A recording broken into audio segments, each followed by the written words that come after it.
time to build a TRF503. Hey guys, welcome back to Tamiya Legends, and once again, thank you for stopping by. So, as I just said, it's finally time to build my TRF503. If you don't know what this kit is, this is Tamiya's last high-end, high-performance four-wheel drive off-road buggy made by the Tamiya Racing Factory in 2014. After this it got disbanded, although they have started up or carried on with the touring cars since then. So I think if everyone who's into this style of car, I think we're all secretly hoping that maybe 2021 we may see a new TRF four-wheel drive off-road buggy. Don't know, or worst case scenario, maybe like a DB03, something like that. I think everyone, or I think a lot of people are crying out for a high performance four-wheel drive off-road buggy. That's just my opinion. Anyway, mega expensive when they were new, and they're even more expensive now. I was so lucky to get a brand new in-box one. I was putting it off to the winter to get it built, and over time I've accumulated the parts I need for it, the extra parts. With this being high spec, you don't get wheels, you don't get tyres, you don't get a body shell. The kit does come with a TRF racing wing, and it comes with like an under tray that you just cut out the side, and that bolts to the chassis then, so you get that. So I'll just go quickly before we start, I'll just show you what I have sourced for it. So we're running the Tamiya dual blocks tyres, narrow fronts, so we've got them and they've got foams in, and we've got, I don't know what they call these, buggy rear dish wheels. So the fitment on these cars are slightly different. They don't use 12mm hexes. So the rears just go directly on the axle with the locating pin. That's how the rears mount. But the fronts do have, I don't know what size it is. It might be like an 8mm hex that goes on. So that's the wheels and tyres sorted out. Now, unlike the TRF 501 and 511 and 502, the chassis is not carbon on this. The 503 has a metal chassis, a really nice looking thing. But I'm going full carbon. So in this kit, I've now got the Fiberlight aftermarket carbon chassis. The rest of the car is carbon, carbon shock towers. It's got a double carbon top deck. I think that's it. So this makes the car fully carbon and just gives it that extra nice bit of look. What I also had made, shout out to Nick, I had the battery straps made of carbon as well. If you know Nick from the Facebook group, he's Mr. Carbon. So I sent the dimensions of the plastic ones the kit comes with, and I got the carbon ones made. So yeah, just a little bit of extra bling for it. And what I've seen other people do, and on my last 503 it was done, they have some little TRF decals on there, and when it's sat on the chassis with the gold weights underneath it, looks superb. So we've got those, and then you can see we've got these outstanding body shells that Craig painted for me. Again, if you're on the Facebook group, you'll know Craig really well. So the first shell he did for me, we thought it got lost in the post, that's why I've got two. So it did it to exactly how I asked for it. I didn't like the box art window on the 503 shell, so I went for like a long canopy. The colours, the design is just super sweet. I'm in love with it. What a gorgeous looking thing. So we've got that. I should give a shout out as well to Steve Haskins Penguin Body Shells. That's who makes these shells. Absolute top quality shells. I've had a load of shells off him over the years. These two are both his. So yeah, unfortunately Penguin don't do a replica of the Tamiya Racing wing, and the one that came in the kit I used on my other Durga because I knew I was getting this wing. So yeah, Craig again painted this wing up. It's very similar shape wise to the Tamiya Racing wing, but yeah, you get the gist of it. So that's probably what I'm going for, but as I say, we thought that had got lost in the post, so Craig went off his own back and he did me another one.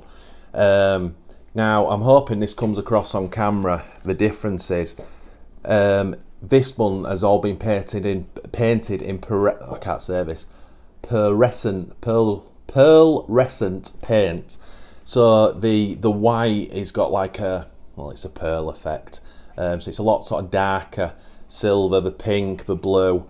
It's exactly the same pattern, same windows and what have you. Slightly different. He's put a curve on that one, whereas that's a little bit straighter. So we have that one, and then he did this wing. Now, this I believe, now since I've done my research, this is again a penguin wing, and this is called a rock hopper wing. It's very similar to the TRF503 two-wheel drive buggy wing. Very similar shape. So whereas you've got the big flat sides on this one's curved. I don't know if you can see how it curves and bows out. It's got a lot more sort of shape to it. So we have got two shells to use. Now, I'm saying I'm definitely going for this one, but when the time comes and the car's built and it's finished, we will mount both shells and wings on just to see which one I prefer. This comes with its own set of like silver chrome effect TRF decals. I was going to go with a standard white decal, and I might still, but if I can use the genuine 503 decals on the shell, I'm going to have. This gives me the ability to have basically like a shelf queen while it's in the cabinet shell, and then a second one to run it, which looks equally as good. So I'm in a great position. Anyway, that is enough dribble from me. So I'm probably going to do this video over 3 parts because I'm going to do a bit of a detailed build on it. This is to it for me making content. You know, it's not like it's a grasshopper kit where you just do it in one video. I want to try put a bit of effort into this kit and show you guys exactly what it is and how it goes together, because this is obviously genuine Tamiya Bling City. So I'll probably do it over 3 parts. We'll see as we go. Let's get cracking. Right, so that's everything laid out. What I did forget to say earlier was the shocks have already been built by me because I used them on my TRF style egress. So that's saved us a job, although they have got internal spaces in them, so we may have to go back to them. Anyway, again, and that's all the bags of bling. Super excited. So step 1 is to build a centre bulkhead, which is all of gorgeous blue alloy, lots of bearings and shims and stuff like that. So we've got to build that up, and then we've got to fit that to which one on the instructions is obviously the metal chassis, but we're going fibre-like carbon. So let's get cracking on stage 1. Oh, look at that! Look at all the blue. Oh my word, I get super excited with this stuff. It's, you know, blue aftermarket alloy hop-ups are awesome. I like them as well. But when it's genuine Tamiya stuff, you know, I mean, it's just superb. Sorry, I just wanted to show you that. Right, that's stage 1 complete. Look at that thing. Look at it. That's the centre bulkhead. So I've just nipped it up, this triangle a bit here. Pivots, move, slides on those 3 screws to left or right for your motor to allow different pinion settings. There's 2 bearing runners down at that side with loads of spaces and stuff. And then the second part of part 1 is just to start the first bit of the steering assembly. So that's part 1. So part 2 now is to bolt the centre bulkhead and the steering down to the chassis. So I've just opened the Fiberlight chassis kit out. Look at that thing. Beautiful. All machined. Countersunk. Absolutely work of art, that is. Right, let's get these bits bolted down. Right, so that is stage 1 and 2 complete. Looks pretty sexy, I have to say. Damn, it's popping. That alloy is a really tight fit to this Fiberlight carbon chassis. It's a really tight fit, so there is a little bit of work to be done to get those bulkheads on and sitting flat. But anyway, it's done now. So stage 3 is what? So it's building the slipper clutch up. Oh, sorry, start with the little pulley. that goes onto the slipper clutch, and then the slipper clutch with the belts looks like it gets sat down onto the bulkhead. So yeah, let's build all this section up. And that's the centre slipper clutch unit made up. It's a bit of weight in that. Comes as standard with a 91 tooth spur, and all, obviously, as you can see, it's all metal there, and that's the slipper clutch part of it.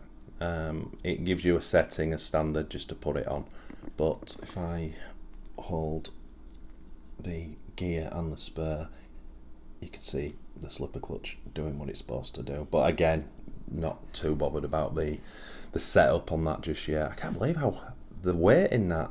That's heavier than I presumed it was going to be. So next up now is to fit this into the centre bulkhead with these two brackets, 4 screws, but then we have to at the same time put the belts on in the centre unit. Obviously you get 2 different size belts, so you got to make sure you put them on the right end. So let's get that in. And that's section 3 finished, and that's all bolted down now. So you get the idea. Obviously the long belt goes to the rear, and obviously you got to position it onto that metal spur on the right side, but obviously when the diffs are in, the belts will go tight like that. That's how it kind of looks. Very, very cool indeed. So next up is section 4, which is now to build the 2 gear diffs.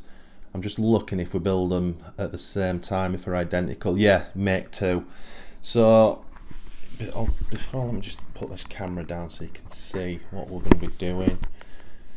So this is a gear differential setup. So as I said, it's not ball diffs, it's actual gear diffs on this.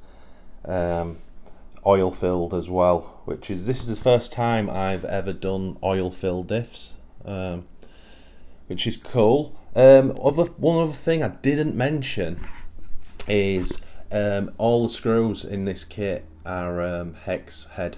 I think you call them hex head, Allen key, whatever. There's no posi screws in. Well, I'm saying there's no posi screws. There's certainly none on the chassis anyway. Right, let's get those diffs made. Right, this is a very different style of diff to what I'm used to. So I've built one up and I've just left one ready to be closed because I want to show you the oil in it. So that's what it looks like when it's finished. So as I say, this is the first oil filled diff I've ever done. It feels very different, I've got to be honest. Now obviously you racers out there, you'll fit different oil, no doubt, for probably different conditions, and front and back might differ, I don't know.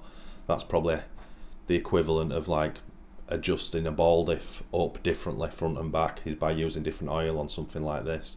So anyway, that one's done. Let's see if I can get a bit closer with this one. You can see. So this one, where is it? This one here now, that's filled with oil. I'm just going to put a tad more in it. The instructions say just to cover the bevel gears, and then on the other side you can see there's a gasket in there. Very, very different. But yeah, as I say, they feel good. Just it's not what I'm used to. Right, let's get that second one sealed up. Right, that's section 5 complete, which is making the the rear lower bulkheads. Obviously they're left and right, so they are marked up, but it's putting that little contraption onto it. Now the next stage is to bolt these down to the chassis. There's some like gaskets that go underneath it and what have you.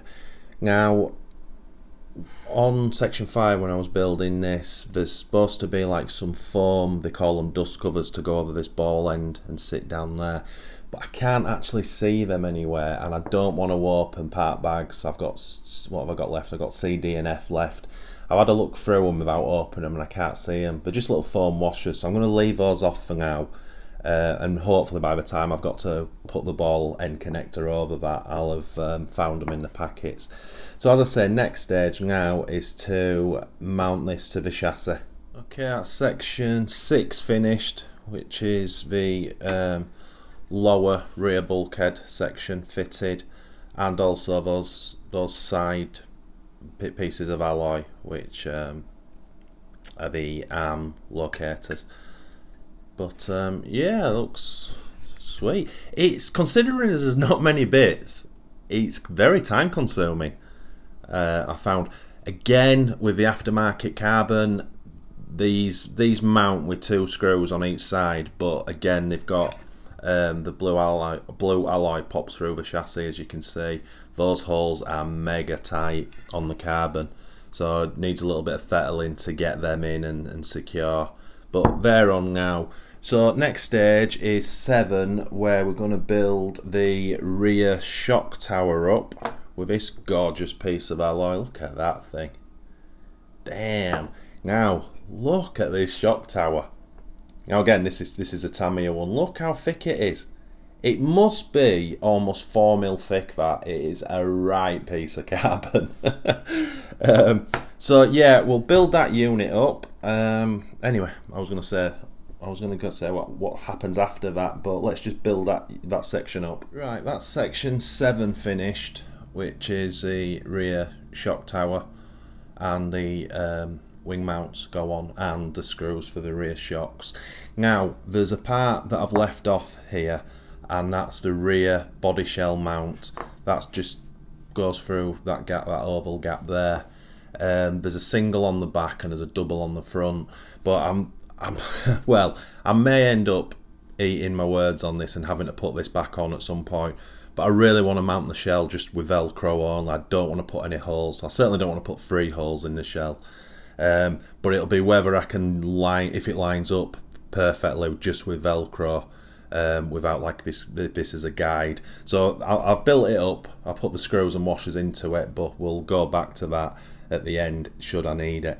So next stage, this unit here obviously just sits, this is the top of the rear bulkhead, and that just sits on like that.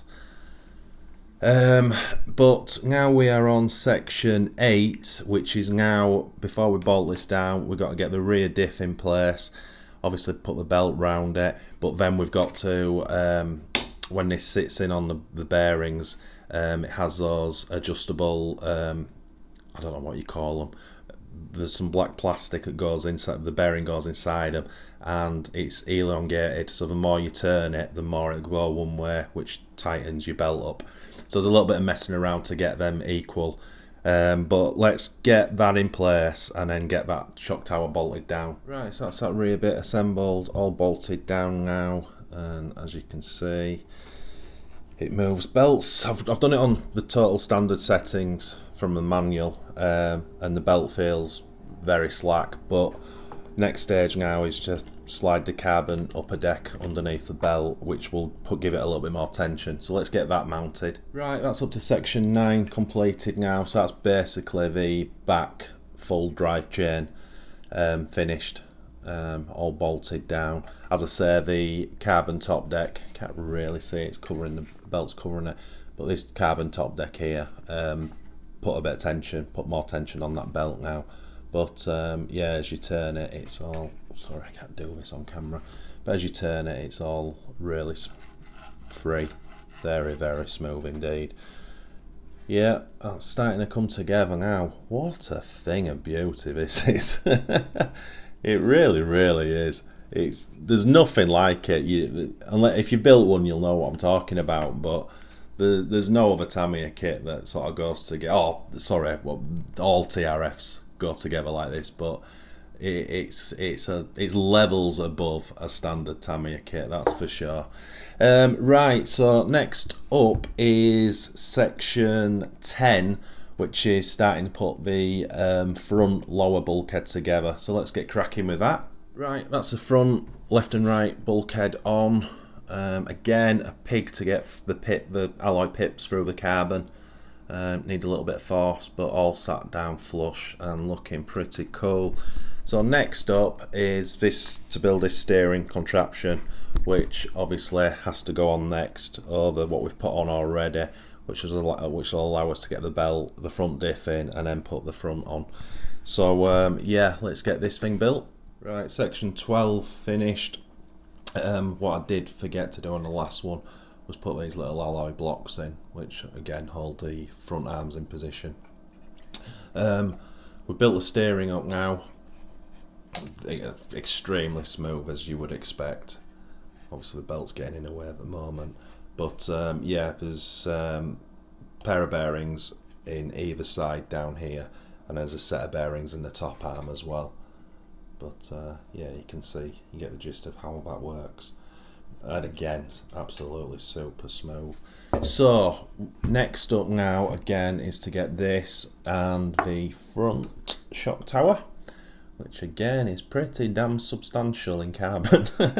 So we've got to bolt that to the alloy, put the bolts through for the front shocks, and then it's a case of just getting this front end set up, getting the diff in there again as we did on the rear. So let's get on with it. Right, that's that front end all bolted down in position, front shock tower and that unit all on. Yeah, that's looking pretty sweet. So the last thing to do on this section now is to put the front carbon top deck on. Now this should have the two front body mounts mounted to it. Again, I'm going to leave those off now.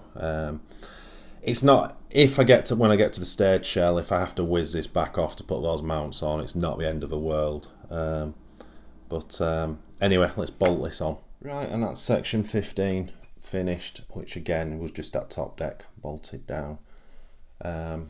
So that's basically the car itself kind of done. Obviously it's now next stage is 16, which is making the universal shafts up and then putting all that sort of stuff together. But yeah, you get the gist of it.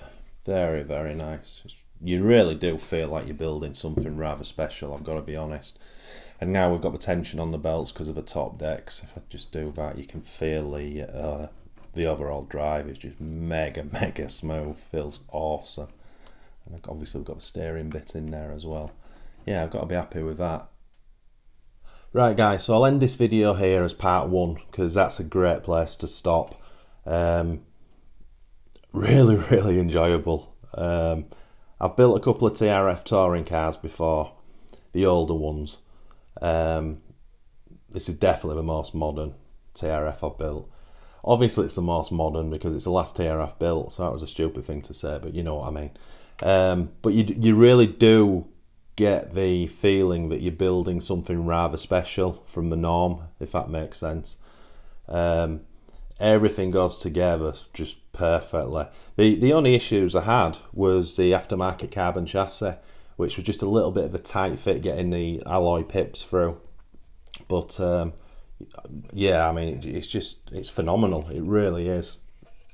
So yeah, as I say, we'll end that here because that's a great place to stop. So guys, once again, thanks for watching. It's really appreciated. If you are new to this channel, if you could please consider liking and subscribing to support us. And if you do that, smash that notification bell for our weekly videos. And as always, guys, happy RCing.